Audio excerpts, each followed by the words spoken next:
Alors bonjour à toutes et à moi. Donc, c'est écrit dans la paracha Mishpatim, Midvar Sheker Tichak. Tu t'éloigneras de la parole mensongère. A priori, ça a l'air d'être que la Torah ici vient de nous enseigner l'interdit de mentir. Mais ça n'a pas été dit dans un langage comme on serait habitué à l'entendre. La Torah dit l'otirtsar, d'accord, l'otahmod. Là, la Torah aurait dû dire l'oteshaker, tu ne mentiras pas. Alors c'est quoi ce langage Midvar sheker tichak, de la parole mensongère tu t'éloigneras. Maintenant c'est vrai que c'est écrit ailleurs dans la Torah l'oteshakeru, vous ne mentirez pas. Mais là-bas ça parle spécifiquement dans le commerce, que quelqu'un il ne doit pas faire une tromperie, il ne doit pas faire un traloued. Mais le sheker ragil, c'est-à-dire celui qu'on fait à peu près tous les jours, ouais, celui-là il n'est pas écrit clairement dans la Torah en tant qu'interdit. Juste c'est marqué Midvar sheker, de la parole mensongère tichak, tu t'éloigneras. Maintenant, de là, on apprend évidemment qu'il est interdit de mentir. Après, il y a le fait que cette notion, elle est un peu plurielle. Parce que quand on réfléchit, qu'est-ce que c'est le mensonge? Alors, il y a le mensonge absolu, il y a le mensonge relatif. D'accord? En plus que, comme il y en a qui s'appuient sur le fait que Hachem, il a menti à Abraham pour pas lui dire que sa femme avait traité de vieux, du coup, il y en a qui mentent tous les jours en disant c'est pour le shalom. D'accord? On ne peut pas mentir dans tous les cas. Troisièmement, c'est que, est-ce que le mensonge, c'est forcément le contraire de la vérité? Oui. Après, il y a le mensonge. Comment? Est-ce que moi, je le prononce ou comment toi, tu le comprends? Un mensonge induit, c'est un mensonge ou non? Genre, j'ai pas menti. Maintenant, l'autre, il a bien compris que autre chose que ce que tu avais dit. Donc, c'est un mensonge induit. Alors, est-ce que le mensonge induit, il est interdit? Alors, pour essayer de comprendre ça, après, de voir si c'est juste une avéra ou une maladie, parce qu'il y a des gens vraiment qui en ont fait une maladie. Ça s'étudie en faculté d'ailleurs, ça s'appelle la mythologie. C'est l'étude de la mytho, c'est connu. Bon. En tout cas, il y a déjà une Gemara incroyable, dont je vois Daflamed Amoudbet, elle dit comme ça.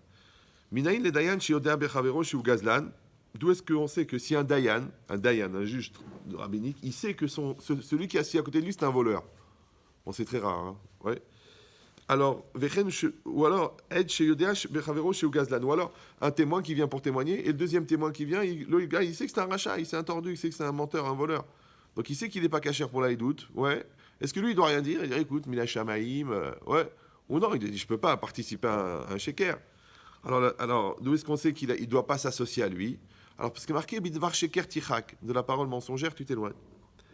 Après, la Gemara dit encore, bon, il y a beaucoup d'exemples, mais comme on a un temps limité, elle dit Minaïn les Shnaim Sheba ou Ladin, s'il y a deux qui viennent au jugement, Echad Lavouch Spartoutin, un il est habillé vraiment, ouais, pas avec un beau costume, ouais, et l'autre il est habillé avec un beau costume classe.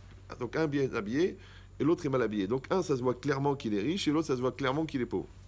Alors elle dit la Gemara, maintenant. D'où est-ce qu'on sait que on doit dire à l'un, habille-toi comme l'autre, ouais, ou habille-le. Ou on dit au riche, prête-lui un costume à celui-là, ouais, ou alors on dit toi aussi, prends un costume de pauvre. Pourquoi? Parce qu'ils doivent être habillés pareil. Pourquoi? Parce que c'est marqué Midvar Sheker Tichak, de la parole mensongère. Éloigne-toi. Éloigne-toi. Maintenant, on dit pourquoi? Parce que la personne, elle va être influencée par les vêtements. Si un riche qui vient devant toi, tu vas pas le juger de la même manière que c'est un pauvre qui vient devant toi. Vous allez me dire, oui, Chazvé Shalom, comment, un Dayan? Bon, l'Ietzar, il n'est pas mort à l'entrée de Beit Vegan, on l'aurait su. D'accord. Donc, ça veut dire que c'est écrit dans la Torah que ça influence la personne. Ok. Alors, mais le Or Yael, le Rosh Yeshivat Trevron, il pose la question, il dit, mais je comprends pas, mais de toute façon, le juge, il a vu la tête du pauvre et la tête du riche. Qu'est-ce que ça change maintenant qu'ils vont changer de costume? Alors, il dit un chidouche incroyable. Il dit, en vérité, ça veut dire que même l'habit lui-même, il a une influence sur la personne. Pour ça, on dit toujours que les escrocs, ils ont des têtes d'honnêtes hommes. D'accord? Si quelqu'un il vient bien habillé, costume, cravate, attaché caisse, une belle voiture, il vient, une barbe, un chapeau, tu dis, ah, Mistama, c'est un tzaddik, Nistar, ouais. Mais s'il vient mal habillé, déchiré, il sent mauvais, ah, tu dis, ah, c'est un escroc. C'est-à-dire qu'un escroc, il a une tête d'honnête homme, c'est ça le problème. D'accord? Il dit, alors il dit, le Yael, ça s'appelle Sheker Ha'ain, le mensonge de l'œil. D'accord? C'est-à-dire qu'une personne, elle peut être influencée par ce qu'elle voit. Et dans tout, c'est pareil. Même les shidduchim et tout, je dis toujours aux jeunes filles, ne vous maquillez pas trop. Pas très, ouais, la star, ouais. Ou le soir du mariage aussi. Ils se font des maquillages de Cléopâtre. D'accord? Et le lendemain, quand elle se réveille, le gars, il voit la momie. D'accord? Donc, il dit, mais c'est pas la même qu'hier soir. Donc, faut pas exagérer. Un petit trait, un peu de rouge, c'est bien. Ouais, pas obligé de faire une folie. Pourquoi? Parce que quelque part aussi, il y a un shaker. Parce que tous les jours, tu vas pas être comme ça. Tu vas être normal. Bon, ok, c'est bien, il faut s'apprêter pour son mari, ça c'est normal. D'accord? Mais elle n'est pas obligée de faire le feu. D'accord? Le gyrophare. Normal. Il dit cette logique-là, pourquoi? Parce qu'il y a un shaker dans l'œil. Il y a un shaker dans l'œil. Et ce shaker-là, il influence la personne à l'intérieur, que même avant d'ouvrir la bouche, déjà, il y a un a priori qui va se développer chez la personne. Et ça déjà, ça influence le juge. Et ça, là-dessus, la Torah, elle a dit, mitvar sheker tichak. C'est que le juge, il ne peut pas les juger tant qu'ils n'ont pas changé d'habit, enfin, ils ne sont pas mis pareil, parce que ça a une influence. Donc, ça veut dire que c'est très fin dans la dimension. Et c'est un peu logique aussi. Pourquoi? Parce que on dit un homme, il voit ce qu'il veut voir. Un homme ou une femme. D'accord? Ça veut dire que notre œil, il a une capacité extraordinaire à compléter les manques de la réalité. Ça aussi, il faut prévenir dans les shidduchim. Ouais, si la fille, elle est déjà amoureuse, elle va pas voir les défauts, elle va pas voir la batlanout, elle va pas voir qu'il se lève pas le matin, parce qu'il va dire, eh ben, il a des circonstances, et peut-être c'est ma mission à moi, de le ramener, d'en faire le chazonish. Bon, pour l'instant, il est plus proche de la boniche que du chazonish, d'accord?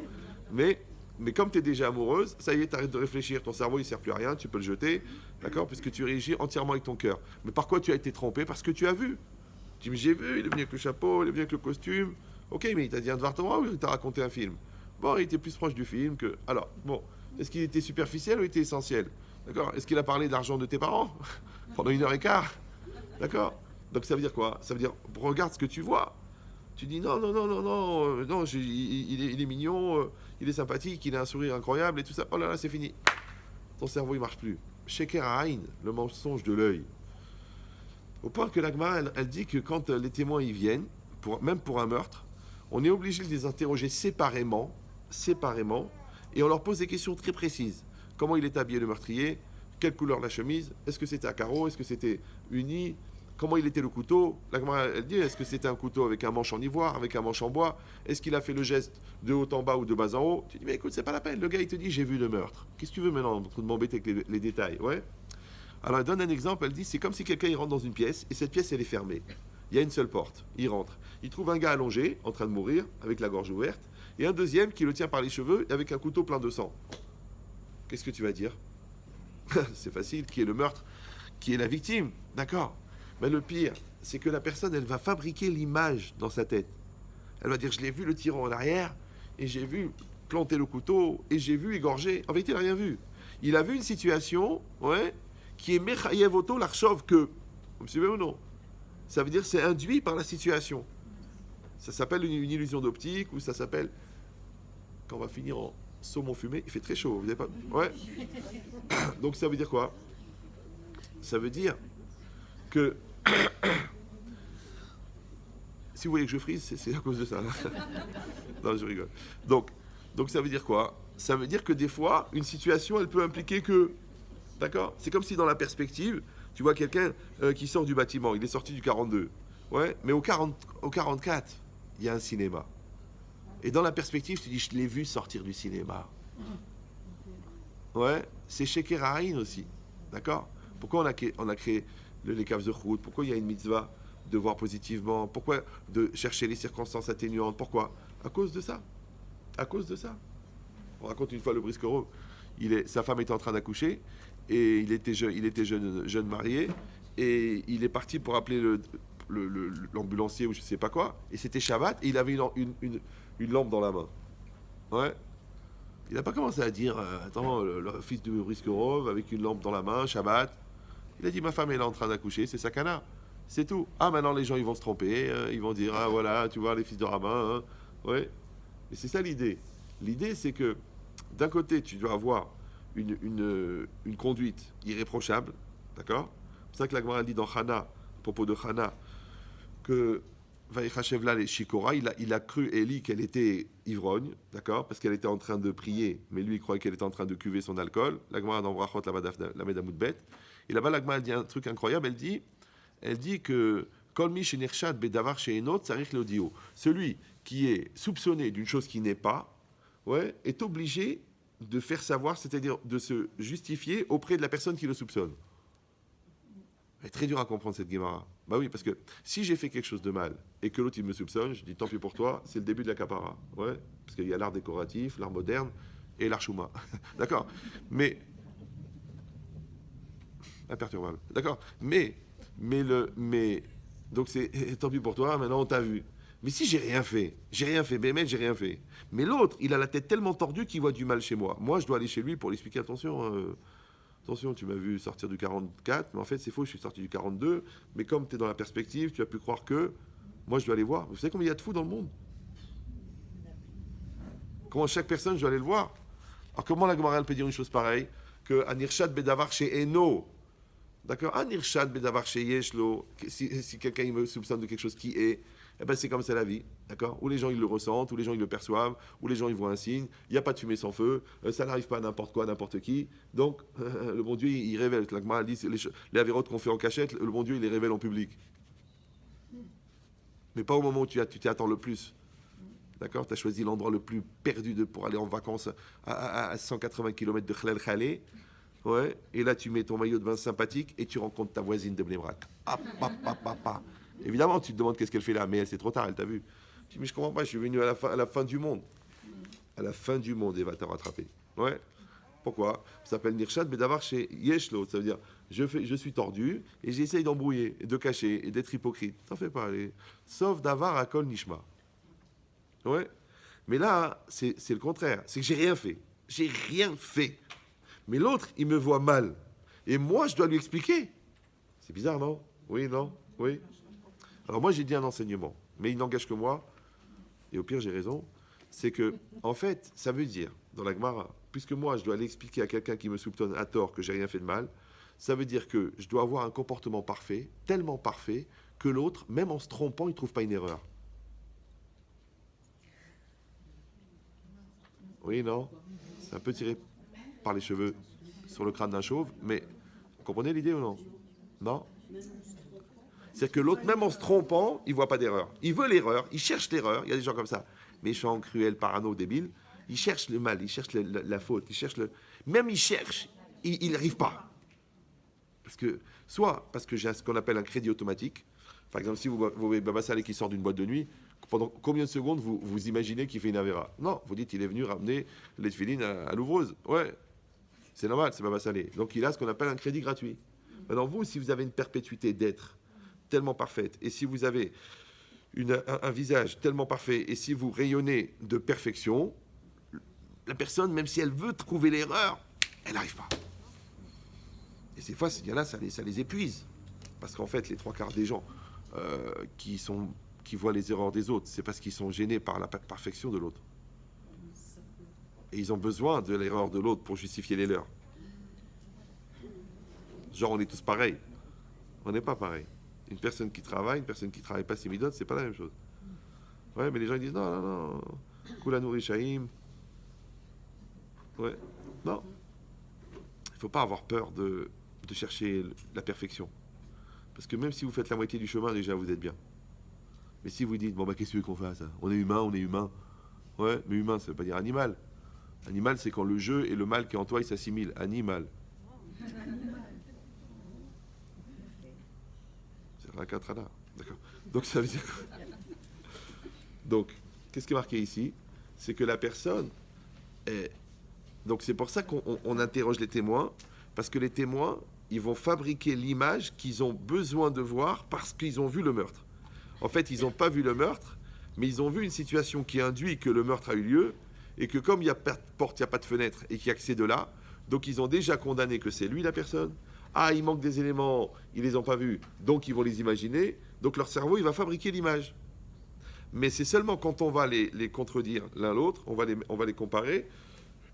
Ah, il va dire, oui, il a fait le geste de haut en bas. L'autre, il va dire de bas en haut. Tu dis, mais vous dites pas la même chose. Ouais, l'autre, il va dire, il avait une chemise à carreaux, l'autre, il a une chemise rouge. Donc vous dites pas la même chose. Donc ça veut dire quoi? Ça veut dire que c'est votre cerveau qui a fabriqué l'image. Mais vous n'avez pas vu. Et ça, on ne parle pas de quelqu'un qui ment parce qu'il a la tête tordue ou parce qu'il est méchant. Non, c'est un mensonge naturel. C'est-à-dire un espèce d'aménagement d'une réalité que je veux voir. Parce qu'il y a 3 catégories. Il y a les gens qui voient ce qu'ils voient, d'accord? Il y a les gens qui voient ce qu'ils veulent voir. Et le Baal Shem Tov, il dit, on voit ce qu'on doit voir. C'est-à-dire que nous, on croit qu'on voit une réalité, alors qu'en fait, c'est l'inverse. C'est une réalité qui se présente à nous, parce que dans le programme des événements par lesquels nous allons passer, le bon Dieu, il a déjà prévu qu'il y aura cette situation. Ça va? C'est pour ça que la réalité, elle me parle. C'est pour ça que la réalité, elle me renvoie quelque chose. Parce que pourquoi je vois quelque chose de tordu? Je dois réfléchir. Pourquoi je vois de la pureté? Je dois réfléchir. Pourquoi je vois des gens bien? Je dois réfléchir. Pourquoi je vois des gens bizarres? Je dois réfléchir. Ça me renvoie quelque chose. Tu dis, mais j'ai rien fait, c'est pas de ma faute. On parle pas de faute. On parle d'un signal d'alarme qui s'allume. D'accord? Si les gens ils viennent te raconter de la shonara, la première fois c'est un accident, mais si c'est tous les jours, ça s'appelle un phénomène. Or, un phénomène qui implique plusieurs personnes ne peut se perpétuer si les personnes impliquées perpétuent la perpétuité du phénomène. Vous me suivez ou non? Donc ça veut dire que si la personne, elle se permet de parler du mal devant toi, ça veut dire qu'elle sait qu'il y a une oreille. Donc toi, tu dois réfléchir. Tu dis, de toute façon, c'est elle qui fait la vera. C'est pour ça qu'on condamne la personne qui parle, on condamne la personne dont on parle, et on condamne la personne qui écoute. Tu dis, mais j'ai rien fait, moi j'étais tranquille, et l'autre elle vient, elle est folle, elle m'attrape devant Zol Begadol. Ouais. Elle me dit, ouais, t'es au courant, il paraît que l'autre... mais pourquoi tu me parles de ça? Pourquoi tu me parles de ça? Je t'ai demandé quelque chose. Je t'ai rien dit. Ça m'intéresse pas, je veux rien entendre. Et si vraiment tu peux pas t'échapper parce que c'est ta belle-sœur, ouais, et qu'on choisit pas sa famille, alors tu dois, il dit le Chavetz Chaim, tu dois prendre sur toi de ne pas être mécabel. C'est pas évident, tu entends. Ouais. Alors qu'est-ce que ça veut dire? Ça veut dire que la réalité, elle ne ment pas. Parce que la réalité, on appelle ça l'ashgacha. L'ashgacha, c'est quoi? C'est l'intervention divine. L'intervention divine, elle est émet. Et émet, c'est matim. Ématim, c'est adapté. Ça va? D'accord. Donc ça veut dire que maintenant, on parle du sheker au niveau un petit peu du beddin, du dayan. Mais ça va encore plus loin. C'est marqué dans l'Agmar, donc Ktuvot Dafut Zayin. Tanou Rabbanan, elle est connue cette chanson. Ketzad Meragdin Nifna Kala. Comment est-ce qu'on danse devant la Kala? En vérité, c'est une braïta. Bet Shammai Omrim, Kala Kemochei. Ouais, c'était quoi la danse devant la Kala à l'époque? C'est qu'on mettait le Khatan et la Kala, et les gens ils venaient pour dire la louange de la Kala devant le Khatan. Genre, t'as fait une belle affaire. Ouais. Alors il y a une discussion entre Bet Shammai et Bet Hillel. Bet Shammai ils disent, qu'est-ce qu'on a le droit de dire? Ouais. Alors, Kala Kemochei, comme elle est. Comme elle est. Alors, Rashi, il explique, Kemochei, les filles Yofiya, selon sa beauté, Vechashivuta, son importance, Mekalsinota, on la loue. D'accord? Après, Tosfot, il dit Kemochei. Ouais, alors Tosfot, il explique donc le Bet Shammai, qu'on doit dire comme elle est. Il dit Ve'im yesh ba moum, et si elle a un défaut, Ishteku. Ouais, il faut rien dire du tout. Vélo, ils ne feront pas des louanges. Pourquoi? Parce que quand quelqu'un a un défaut, quand tu parles de la qualité, ça fait ressortir le défaut. C'est le contraste. D'accord? Si vous demandez, tiens, en fait, la fille, comment elle est? Elle a des très beaux yeux. Bah, ça veut dire qu'elle fait 114 kilos. Bah, sinon, elle aurait dit qu'elle est très belle. Vous me suivez ou non? Tu sais comment il est l'appartement? C'est une studette. Il y a appartement, studio, studette. Ce qu'on appelle un marsan. Ouais. C'est-à-dire que quand tu ouvres la porte, tu casses la vitre. D'accord? Et pour dormir, il faut aller dans le placard. Mais tu ne peux pas dire c'est petit, c'est mesquine, c'est pourri. Tu dis c'est une studette. D'accord? Donc, si vraiment c'est vraiment moche, ne dis rien. Dis au gars, ben, il va voir. Tu verras si ça te plaît. C'est pas cher. Mais va voir. Ouais. Alors, pas cher à bike vegan, c'est contradictoire. D'accord? Donc, ou alors il dit, Medabrim Bedavar Bema Shieshla. Alors maintenant, ça c'est Bet Shammai. Qu'est-ce qu'il dit Bet Hillel? Bet Hillel, Omrim, ils disent, où est-ce qu'il est celui-là? Kala Naava Hasuda. Chaque Kala, tu dis, la Kala, elle est Na'a, elle est belle, va Hasuda. Alors Hasuda, soit ça veut dire Chassida, c'est-à-dire elle a Hirat Shamaim, soit Hasouda, c'est enveloppé.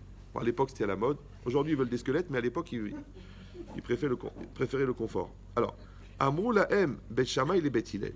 Donc vous avez compris, Bet Shammai, il a dit comme elle est. Et Bet Hillel, il dit toutes les calottes, tu dis elles sont belles, elles sont Hasouda. C'est tout. Kalana va Hasouda, comme la chanson. Alors maintenant, attention, c'est Bet Shammai et Bet Hillel. Je ne sais pas si vous sentez le niveau. D'accord. Maintenant, Amroulo Bet Shammai et Bet Hillel. Ils ont dit Bet Shammai et Bet Hillel. Arrête, chez Aïta Chigeret Osuma. Si elle était boiteuse ou aveugle, Omrimla Kalana va Hasouda, tu vas dire qu'elle est belle, elle est gracieuse. Ah, c'est pas possible. Vea Torah Amra, et la Torah, elle a dit, Midvar Sheker Tichak, éloigne-toi de la parole mensongère. Voilà, je ne sais pas si vous comprenez là. C'est pas Maurice et Félix qui sont à la plage à jouer en épée en train de parler. C'est Bet Shammai, Bet Hillel. Et l'autre, il lui amène un pasouk de la Torah. C'est-à-dire que tu crois que Bet Shammai, il ne connaît pas la Torah. C'est bizarre, ce dialogue, il est bizarre. Premièrement. Et deuxièmement, il parle de quoi? Il dit que, attention, mais c'est assourd de mentir. Et l'autre, ça veut dire quoi? C'est-à-dire qu'il pense, Bet Hillel, qu'on a le droit de mentir. Il est bizarre cette discussion. Alors, Amrou la M Bet Hillel, ils leur ont répondu Bet Hillel à Bet Shammai, les divrechem, d'après vous, ouais, que genre il faut dire la vérité.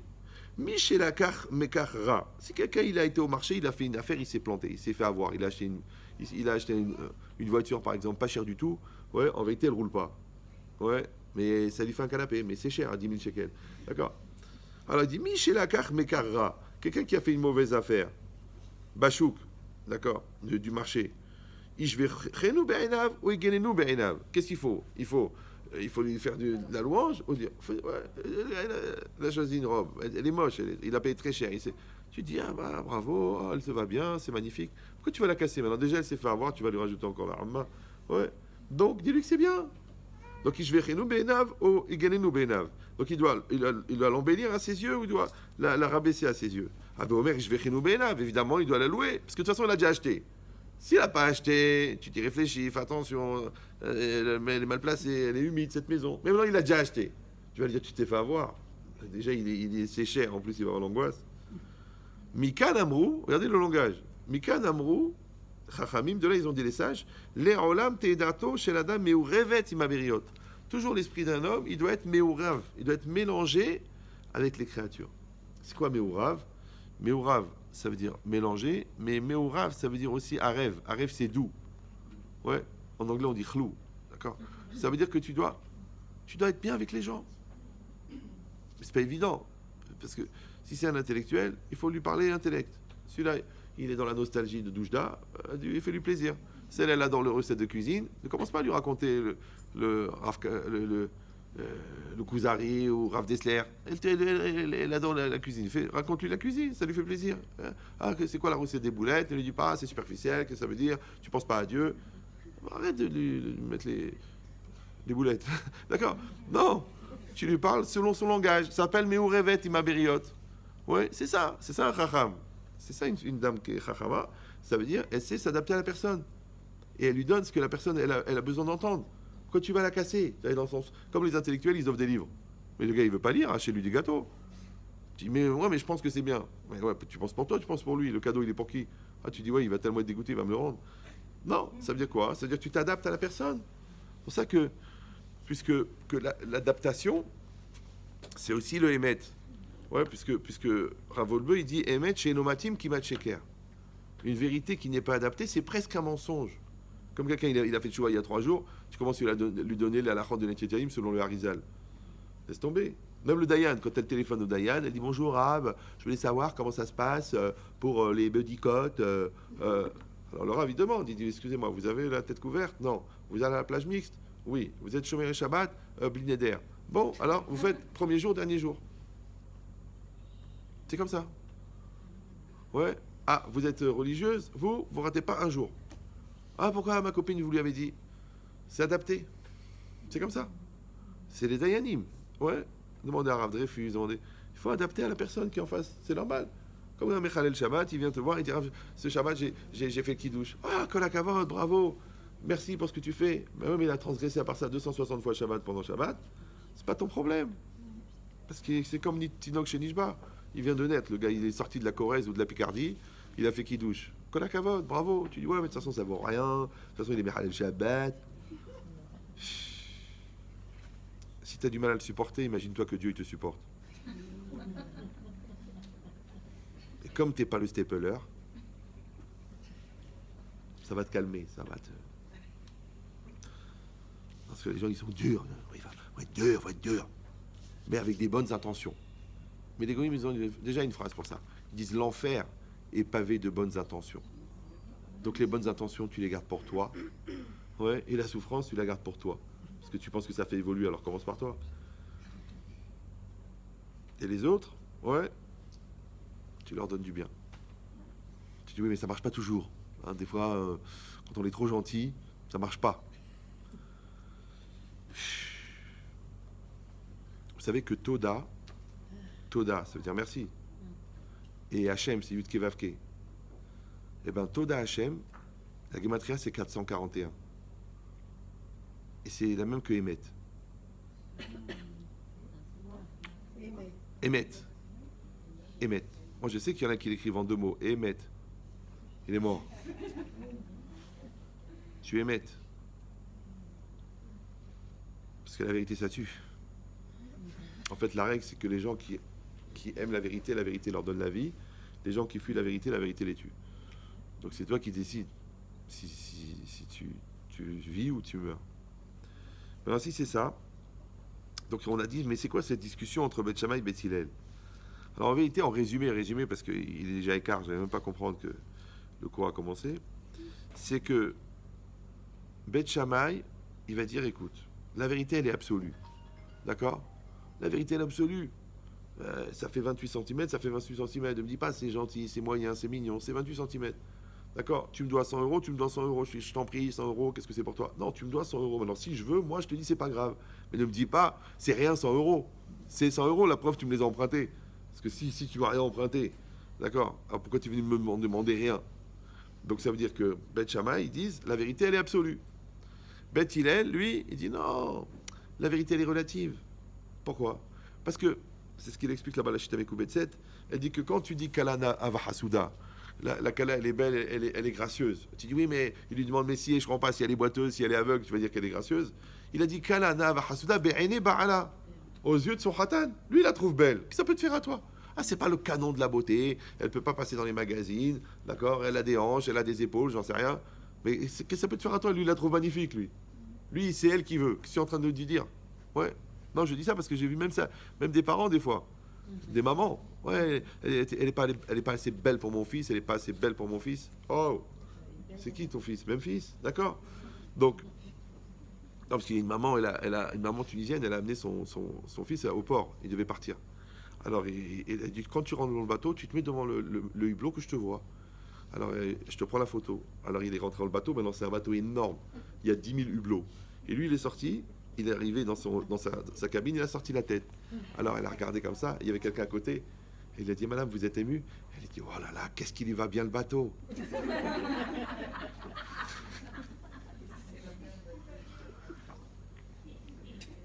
C'est de l'humour, hein, c'est rien. Comme je sais que vous n'avez pas souvent l'occasion de rigoler ici. Donc non, j'exagère, c'est beaucoup plus grave. Alors, donc, qu'est-ce qui est marqué? Non, c'est rien, c'est pour faire circuler le sang. J'arrive pas à faire pleurer. Même dans l'Alevaya, je fais rigoler. On entend même des rires qui sortent du cercueil, ça pose des problèmes. C'est sûr qu'ils ont déjà partagé les appartements, c'est très compliqué. Alors, donc qu'est-ce qui est marqué ici? Ici, il est marqué, est-ce qu'on regarde la vérité relative ou on regarde la vérité absolue? Alors pour ça, je donne toujours cet exemple-là, il est facile à comprendre. Malheureusement, j'ai eu plusieurs cas comme ça dans les Sheilot. Le gars, il a un copain à la synagogue, il le voit, il n'a pas de travail. En fait, lui, c'est un peintre, un maçon, un électricien, mais il n'a pas de travail. Bon, c'est un vrai kablan, mais il n'a pas de travail. Il fait des chipoutsim, je sais pas quoi, il n'a pas de travail. Et lui, il dit, tu sais quoi, je vais lui faire une misva, je vais lui faire la salle de bain. Alors il va le voir, il dit, tu sais, si tu veux, je te fais la salle, tu peux me faire la salle de bain. Il l'emmène à la maison, il dit, voilà, tu mets un petit coup de peinture et tout ça, et je te donne, tu sais quoi, 2000 shekels. Bah, il est content. Le gars, il dit, ok, si tu veux, 2000 shekels la salle de bain, ok. Bon, c'est pas cher, mais il dit, ok. Puis après, quand il est en train de travailler, il va au magasin, il amène de la peinture, il lui dit, tu sais quoi, tant que tu as le pinceau, continue le couloir. Ah ouais. Après, il dit, non, mais c'est moche, le plafond. Regarde, maintenant, le mur, il va être nickel, le plafond, il est naze. Je t'en prie, voilà de la peinture blanche. Et l'autre, il travaille. Ça devait durer 2 jours, ça dure 2 semaines. Et à la fin, il lui sort une facture. Il dit, voilà, 20 000 shekels. 20 000 shekels? Mais t'es un malade. Je t'ai dit de faire la salle de bain, je t'ai dit 2000. Je dis, ok, mais moi, je suis un professionnel. Moi, je croyais que tu voulais faire un petit tova, un petit coup de peinture. Je dis, ok, je rends service. Mais après, tu as rajouté ça, voilà, tout est noté. D'accord, ce qui devait prendre 2 heures, ça a pris 2 semaines. Je peux pas dire que j'ai travaillé pour rien. Ouais, je t'ai fait une tova, t'étais jeté, t'avais rien à manger. Moi, je t'ai fait de la zdaka. D'ailleurs, j'ai même payé avec le maaser. Ouais. Et toi, maintenant, tu me demandes 20 000 shekels. T'es un voleur. Qu'est-ce que c'est ça? C'est ça, les religieux. En vérité, chacun, il a une vérité dans sa tête. Un, il est convaincu qu'il a fait une tova. Et l'autre, il dit, j'ai travaillé. Oui. Même un voisin qui n'est pas peintre, tu dis, je t'en prie, viens m'aider dimanche. Ok, je viens, je tiens le pinceau, je te mélange la peinture. Ok, mais là, tu prends un professionnel et tu lui donnes 2 semaines de plus de travail. Il faut payer. Non, non, je paye pas. Alors ils vont aller faire le din Torah. C'est bizarre. Pareil aussi, je connais quelqu'un. Il a vu un Baal Tshuva qui a fait la Lia et tout. Il avait vraiment rien à manger. Et en plus, il était ingénieur. Et alors, il a fait une tova. Il a dit, écoute, si tu veux, moi, j'ai un truc de vente et tout ça. Il faut juste appeler des clients et tu confirmes des commandes qu'ils ont fait des autres années. Ouais, tu renouvelles des commandes. Donc, il a filé une liste. Et l'autre, il a téléphoné et il a gagné de l'argent. Mais il savait qu'il allait gagner. Parce que n'importe quel brel, il appelle, il dit bonjour, société un truc, vous étiez content la dernière fois, voilà, vous re-signez pour 20 000 euros, le gars il a signé, il a donné un pourcentage, il était content.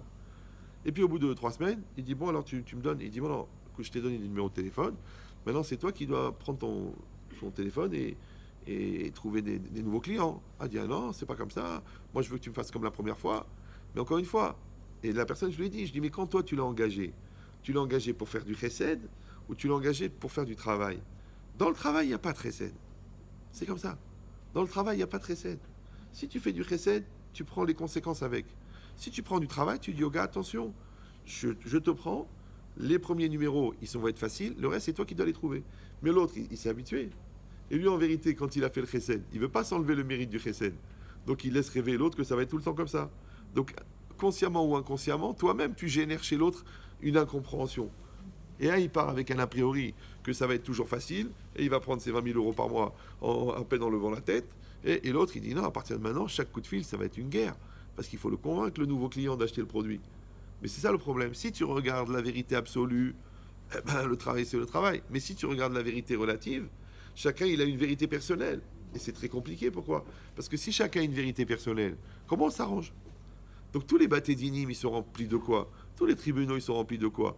Que chacun, il avait une idée différente. C'est pour ça que les Chachamim, ils disent qu'on doit faire un contrat. Il faut marquer clairement la date, les témoins, quel est l'objet. On fait une société ensemble. Est-ce qu'on est 50-50?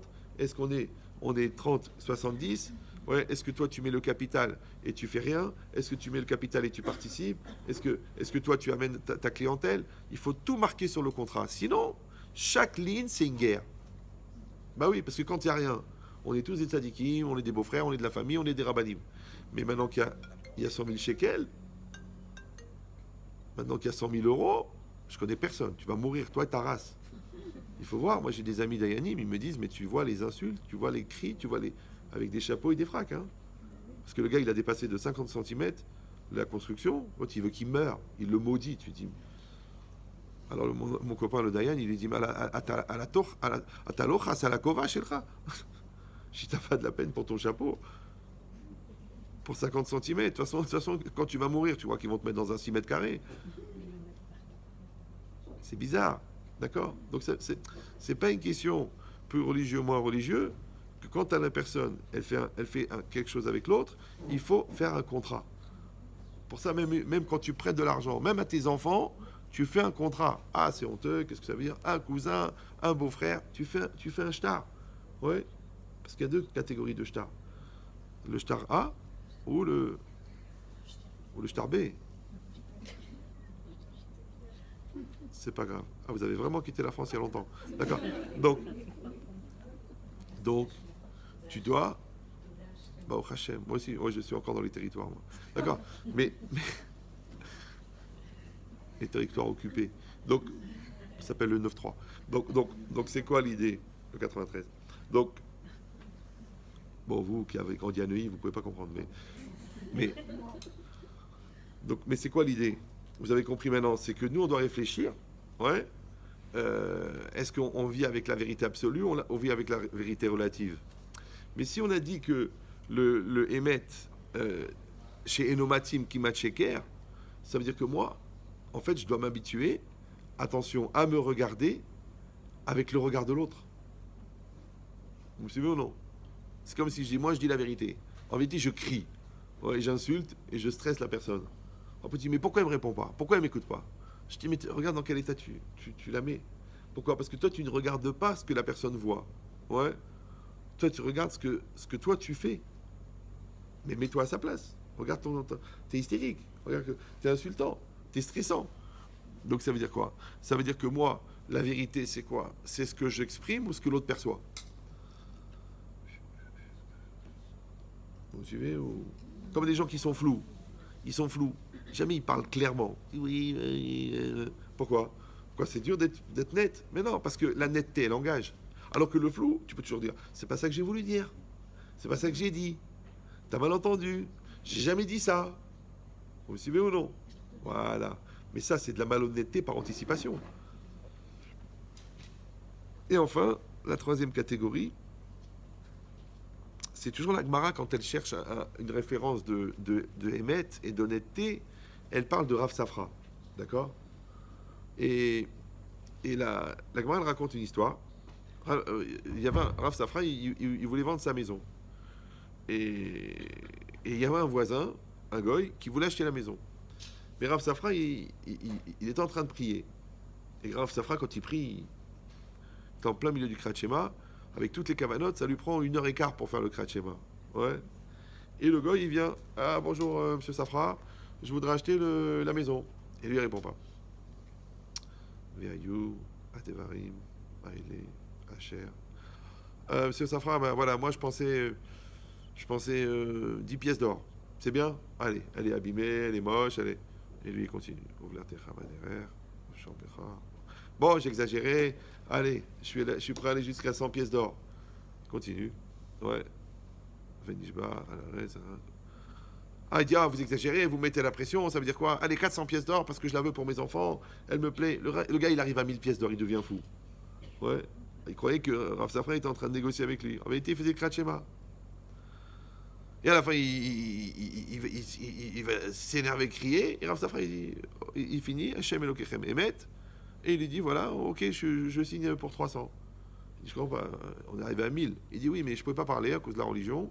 Donc, mais dans ma tête, j'étais d'accord pour 300. Donc, si vous voulez, on fait l'affaire à 300.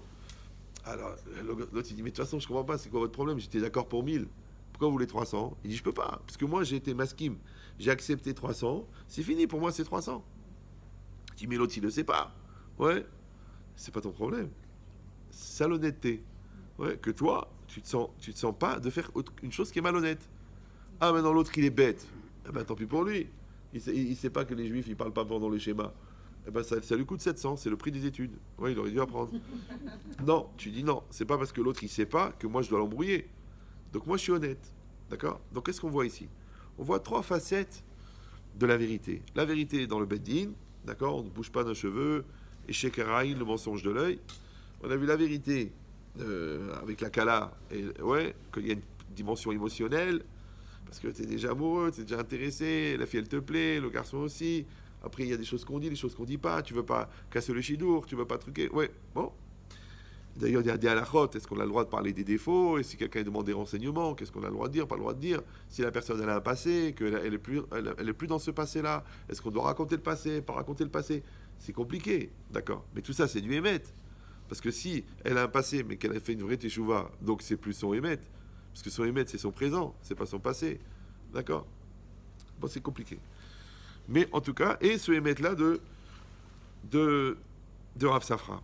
Alors en réalité, la logique, on avait posé la question, on avait dit, mais est-ce que le mensonge, c'est forcément le contraire de la vérité? Donc on voit que c'est pas évident. D'accord? Même Rav Simcha dit seul, il dit si quelqu'un il a une très grave maladie mortelle, est-ce qu'il faut lui dire ou pas lui dire? D'accord?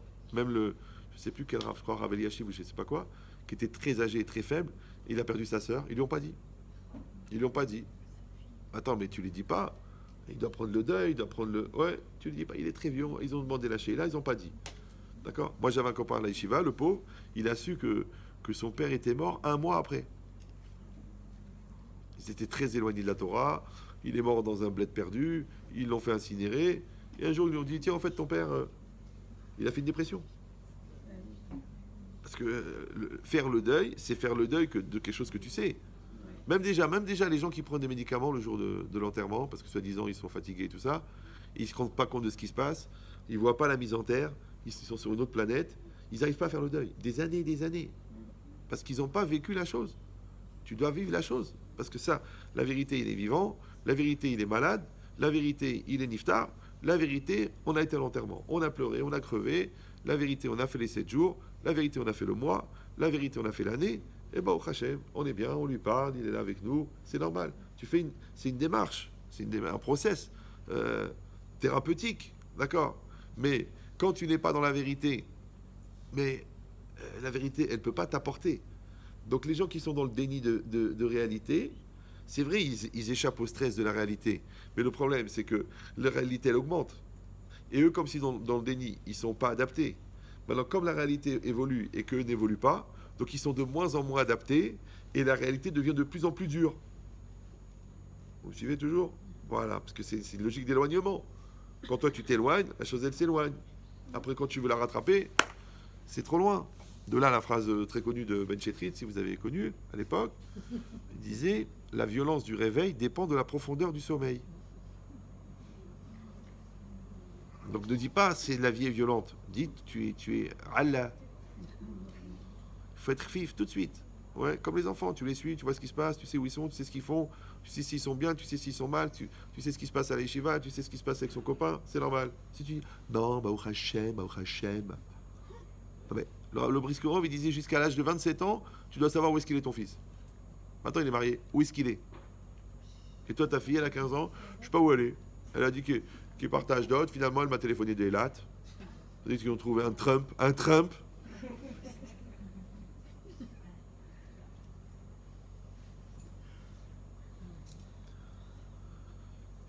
Elles sont assez grandes pour faire des bêtises, mais pas assez grandes pour se rendre compte de la gravité.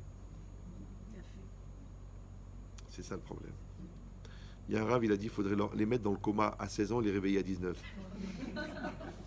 Je dis, allez, va la choupa. Attends, qu'est-ce qui se passe où est ma PlayStation? Tu vas te marier maintenant. Allez, va. Peut-être même plus les garçons que les filles d'ailleurs. Ouais. Mais non, c'est une période nécessaire. Bon, alors maintenant, si c'est ça, on dit maintenant, donc le sheker, c'est pas forcément le contraire de la vérité. Et en plus de ça, que des fois, malheureusement, il y a un sheker qui est nécessaire. Par exemple, l'enfant, il est nul, d'accord? Il a des mauvaises notes, il a un mauvais livret, il est nul. Le médecin, les psychologues, même la Ritaline, elle a renoncé, d'accord?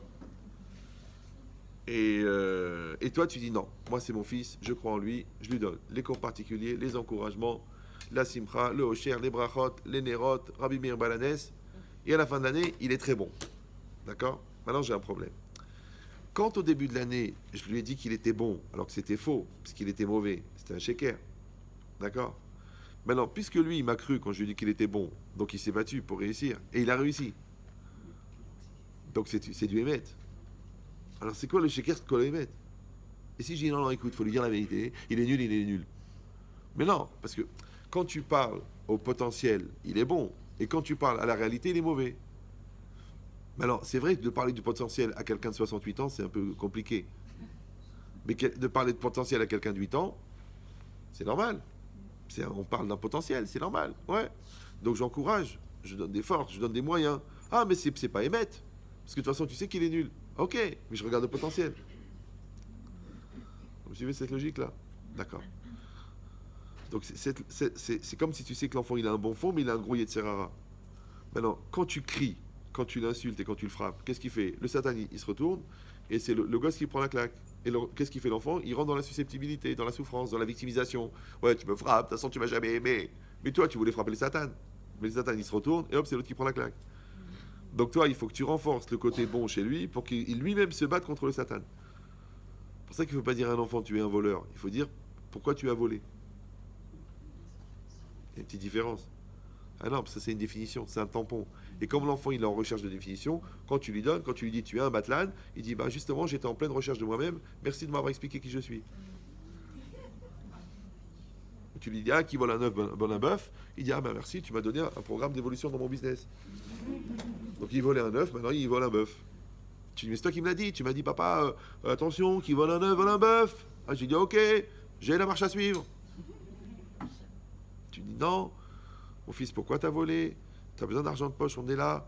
Voilà, on a mis avec ta mère un sac de pommes, un sac de bislis, ce que tu veux, tu as besoin. T'as pas besoin de prendre les goûters de tes copains. Ouais, Hogan. Tu dis non, c'est un sourd, tu es un rachat, tu es une sale race, c'est le sang de la belle famille.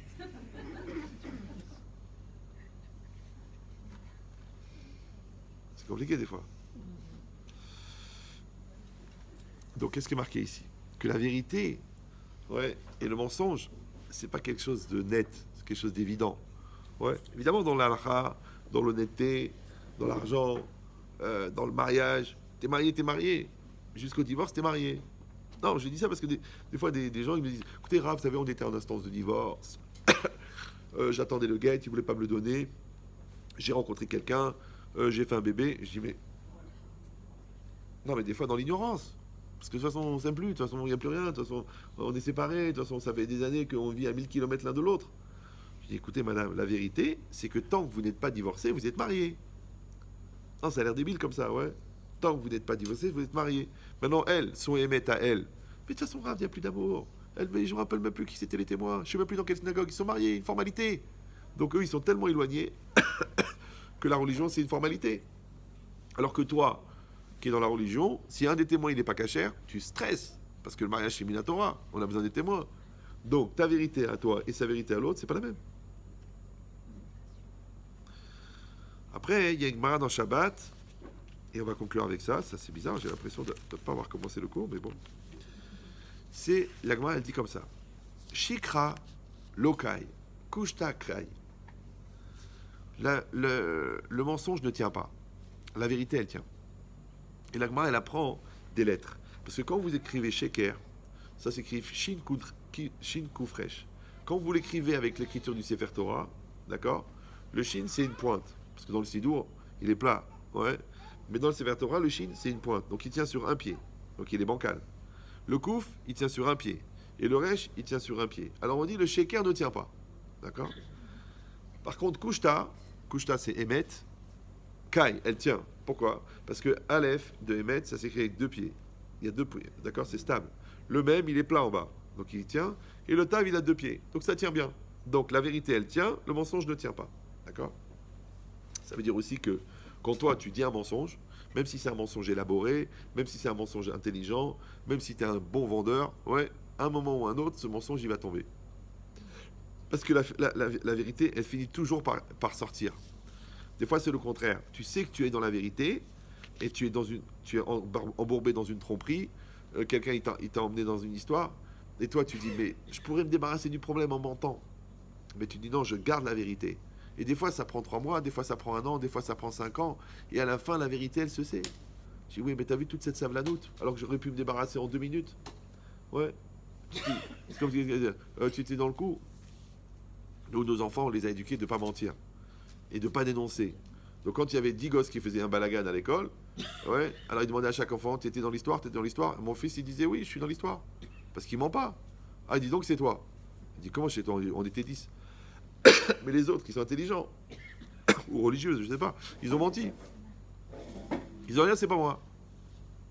Donc qu'est-ce qu'il a fait, le Rav? Il a condamné ce Ben Chetrit. Et en plus, comme il est toujours lui qui dit la vérité, donc ça revient toujours sur lui. À la fin, il a une réputation. Ouais, c'est pas grave. C'est pas grave, mon fils. T'as une mauvaise réputation, mais toi, dans ton cœur, t'es tranquille. T'es clair. Ouais. Et après, tu épouses quelqu'un de clair et t'as des enfants clairs. Ou le contraire, tu dis, bon, tu sais, il faut savoir un petit peu. Faut mélanger si tu veux faire dans le système et que tout se passe bien pour toi et que dans ta chaîne, la bonne yeshiva, le bon shidour. Ouais. Non. Le sheker, il va sortir à un moment ou à un autre. Ça sert à rien. C'est du court terme. Ou le émet, il va tenir. Ah, mais c'est dur, c'est pas facile, vous connaissez pas le regard de l'autre, l'ambiance, le stress. D'accord, c'est comme tu veux. Moi, par exemple, j'ai un défaut, je suis sincère, j'arrive pas. J'essaie de mentir, mais j'arrive pas. Je m'entraîne, ah bah essaye, j'arrive pas. Ouais. Je vous parle clairement, comme si vous êtes mes enfants, ou mes amis, ou de la famille. Comme ça que je parle, moi. Ouais. Pas faire semblant d'être le Chazonish. Je suis pas le Chazonish, d'accord? Et les problèmes de Chinour, on a les mêmes, hein, n'ayez pas peur. Hein. C'est la vie. Shalom Bayit, il faut le construire. Il dit pas, non, là, c'est spécial, parce que le tzaddik, non, non, non, non, non, tout le monde travaille. Ouais. Ça veut dire qu'il faut avoir une logique de... Et c'est ce que j'ai vu, moi, chez les grands que j'ai côtoyés, j'ai vu cette dimension de sincérité et de normalité. Ouais, de normalité. Une fois, ils ont amené au Rav Kleiner, Zichron Ibracha, qui était un grand chacham, qui était le Rosh Yeshivat Bet Hakerem ici. Ils lui ont amené un sefer sur un tzaddik. Il est mort, ils l'ont écrit. Ils ont marqué que quand il était jeune, il a fait des bêtises, il n'était pas toujours facile. Il a dit ça, c'est un bon livre. Bah oui, parce que tous les livres, il est né, la lumière s'est éclairée dans la pièce, à 4 ans et demi, il a fini le Talmud, à 7 ans et demi, il était Rosh Yeshiva. Toi, tu dis, mon fils, c'est Esav. Mon fils, c'est Esav et Nebuchadnezzar, Nabucodonosor. C'est pas possible. Il dit, ah non, tu connais pas le chasse. Il dit, attends, j'ai 6 ans, laisse-moi tranquille. D'accord. Donc, quand il a montré, il a dit, pourquoi? Parce que ça, c'est un bon livre, parce que tu vois qu'une personne, elle est normale. Donc, elle a des qualités, elle a des défauts, elle travaille, bon, Hachem, elle arrive. Ouais. Ne crois pas, tu crois les tzadikim, ils n'ont pas dit de Serara. Ça ne veut pas dire que les Réchaïm, ils ont le droit de faire des avérotes, ça n'a rien à voir. Mais il y a une base de réalité qui est émette sur laquelle on va construire.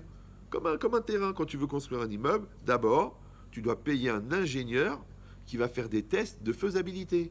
Est-ce que le terrain est constructible ou non? Ouais, tu dis, écoute, je t'en prie, on est pressé, c'est une belle affaire, on va faire 125 appartements, on va gagner 1 milliard de shekels.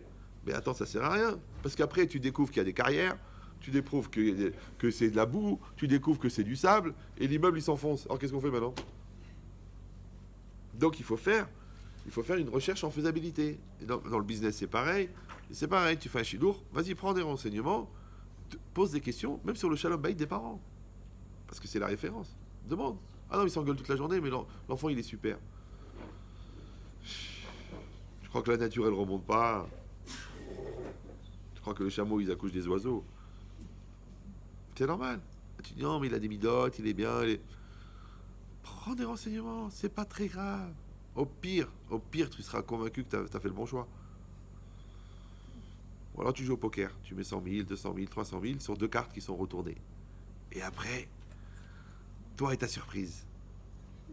Tu te dis, mais il est bipolaire. C'est pas grave, comme ça tu en as eu 2 pour le même prix. D'accord? Non, c'est-à-dire que la personne, elle ne va pas avoir peur du Emet, d'accord? Parce que Shikra, Lokai, ouais, Kushtakai. Alors moi j'ai été un petit peu plus loin, ouais. J'ai dit, mais vous savez, le mot Emet, c'est la vérité. Le mot Sheker, c'est le mensonge. Maintenant, le mot Chakran, ça veut dire quoi Chakran? Menteur. Mais pourquoi il n'y a pas le mot Amtan? Alors, je parle pas de la cousine qui te prend la tête. Parce que Amtan, ouais. Non, pourquoi il n'y a pas Amtan? Comme il y a Chakran, il devait y avoir Amtan. Donc Chakran, c'est Ish Sheker, Amtan, c'est Ish Emet. Non. Pourquoi? Parce que le seul porteur à 100% du Emet, c'est Hachem. Donc il n'y a que Hachem qui est vraiment Emet. Parce que même le plus sincère des hommes, bah, il n'est pas vraiment Emet, puisque à un moment il va se contredire, ou même il va juste changer. Et changer déjà, c'est un signe de mensonge. Parce qu'il même évoluer, c'est un signe de mensonge, puisque tu n'es plus la personne que tu étais. Donc il n'y a que Hachem qui est Melech, Chai, Vekayam, qui a la perpétuité d'être, au Vétamide, d'accord, sur lequel on peut dire qu'il est vraiment Emet. En plus, un homme, il va mourir. Donc même le fait qu'il soit vivant, c'est faux, parce qu'un jour, il va mourir. Donc en fait, il est en train de mourir. Donc il n'est même pas vivant. D'accord? Et quand je te dis quelle heure il est, tu dis il est telle heure. Mais non, il n'est pas telle heure, parce que déjà, une seconde de plus. Ah oui, donc l'heure, c'est pas émettre. L'évolution, c'est pas émettre. Les projets, c'est pas émettre. La maladie, c'est pas émettre. La psychologie, c'est pas une science exacte. Donc il y a quoi de émettre? Ouais. Donc il n'y a que Hachem qui est émettre. Mais l'homme, lui, il peut être chakran. Alors maintenant, si je dis que le sheker, c'est le mensonge, c'est quoi chakran? C'est un menteur. Mais menteur, c'est compliqué, parce que ça veut dire que c'est la nature profonde de la personne. Oui, alors si on applique la Gemara comme elle est marquée, mais au principe de chakran, alors on va dire Emet Kai, Sheker Lokai. Ouais. Alors on peut dire Amtan Kai, Chakran Lokai. Il existe. D'accord? Ça veut dire qu'en vérité, le menteur, c'est pas seulement qu'il dit quelque chose de faux, c'est que lui-même n'existe pas. Ah bah oui, c'est ça le problème. Bah oui, parce que qu'est-ce qui fait que j'existe? J'existe, ex, extérieur, isté, être à l'extérieur. C'est parce que mon moi, il s'exprime à l'extérieur. Maintenant, quand mon moi intérieur et mon moi extérieur, ils sont les mêmes, on appelle ça émettre. En français, on appelle être soi-même. D'accord. Donc maintenant, quand moi, je fais ce que je dis, je suis émettre. D'accord. Après, quand moi, je dis ce que je pense, je suis émettre. Et après, quand moi, je pense ce que je pense, je suis émettre. Maintenant, si je pense pas ce que je pense, d'accord, je suis convaincu que je pense quelque chose, mais je fais le contraire. Donc en fait, je pense pas ce que je pense. Vous suivez ou non? Je pense que je t'aime, mais je t'insulte, donc je t'aime pas. Si je t'aime, mais c'est ma manière à moi. Non, c'est pas grave, dis tu m'aimes pas, c'est plus facile, d'accord. Dis je suis honnête, mais tu voles. Oui, mais c'est la part d'un ça. Bon, alors t'es pas honnête. Dis je suis pas honnête et c'est la part d'un ça. Dis pas je suis honnête, mais la part d'un ça, elle fait que je vole. D'accord. C'est-à-dire que tu dois penser ce que tu penses. D'accord. Et après, tu dois dire ce que tu penses. Et après, tu dois faire ce que tu dis. Maintenant, quand tu remplis toutes les conditions, ça s'appelle en français la linéarité existentielle. Donc, entre le fond de ta pensée et la finalité de ton acte, il y a une ligne. C'est ça la linéarité. Tu es linéaire. D'accord. Ça s'appelle Bar Samcha en hébreu. On peut compter sur toi.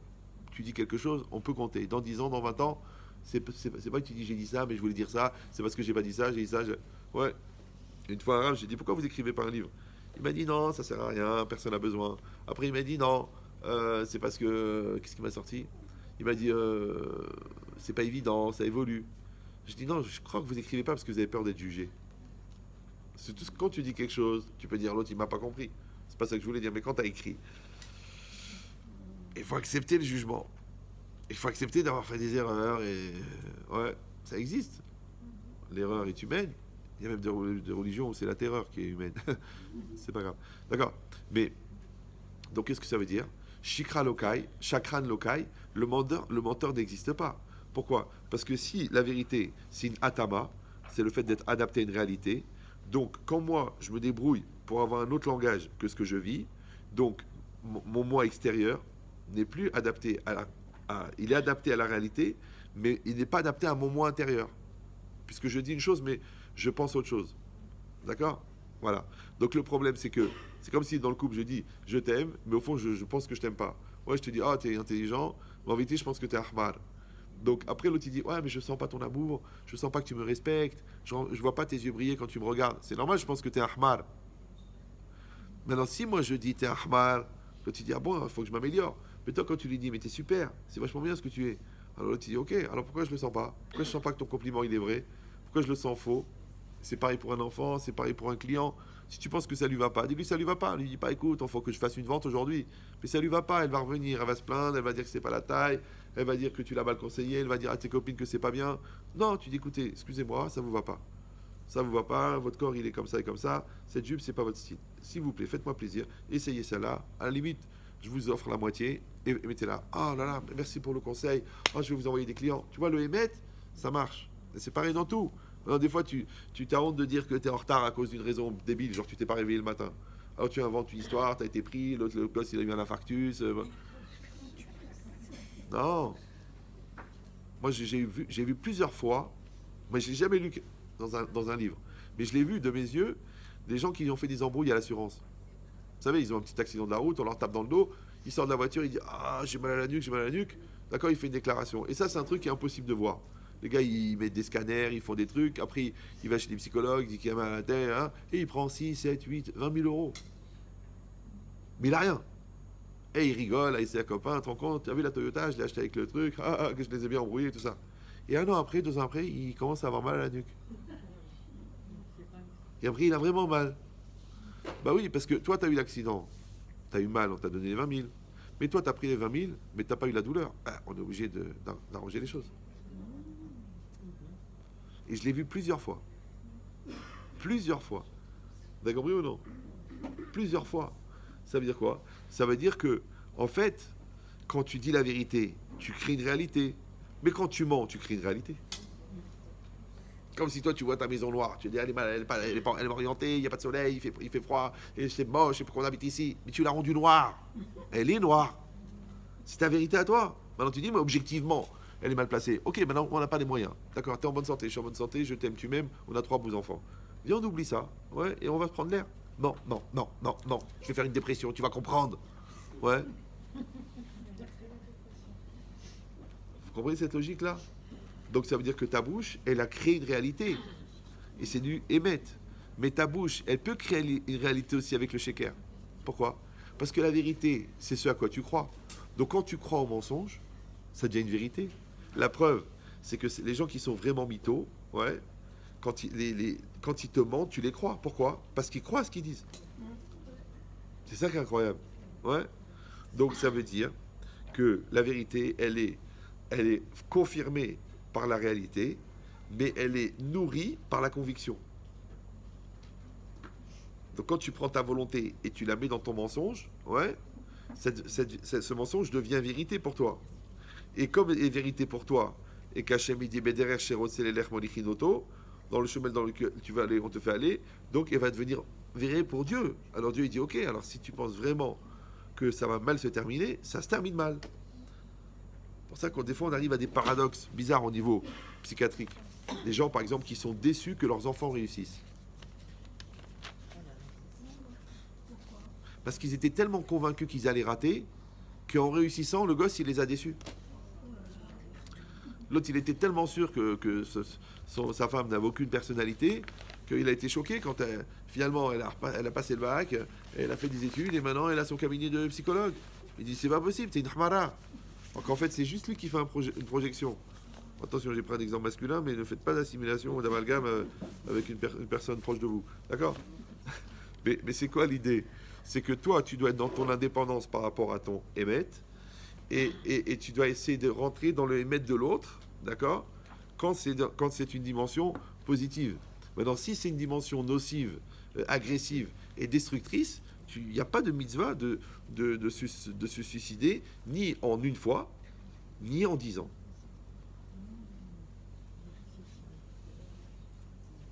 Ouais.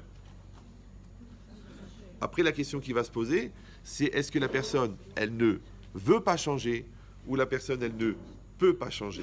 Si elle ne peut pas changer, donc sa vérité, c'est ça. Donc c'est pas la peine de t'énerver, de te prendre la tête, et de l'envoyer chez tous les rabbinim du monde, sous prétexte qu'il n'est pas comme tu voudrais, parce que de toute façon, tu reconnais toi-même qu'il ne peut pas changer. D'accord? S'il ne veut pas changer, il y a du conditionnement, il y a des thérapies, il y a du travail, il y a de la teshuva. Mais si la personne, elle ne peut pas, vraiment elle ne peut pas, ouais, donc il faut faire avec. Parce que c'est ça sa vérité à lui. Et tu vas l'aimer comme il est. Donc maintenant, tu as deux solutions. Soit tu vas aimer la personne que tu voudrais qu'il devienne, soit tu aimes la personne qu'il est. Et tu te dis, j'ai quand même du mal. Parce que j'ai été très déçu, je m'attendais à beaucoup mieux. Ah ben, tu veux que je te dise, le bon Dieu, il est mis avec Zivogim. Et chaque poubelle a son couvercle. Chaque marmite. Allez, Chazak Obaro. Que du bonheur. Je m'excuse, j'ai tardé un peu plus. Hein. Amen. Vous aussi que du bonheur. Nachat, Simcha.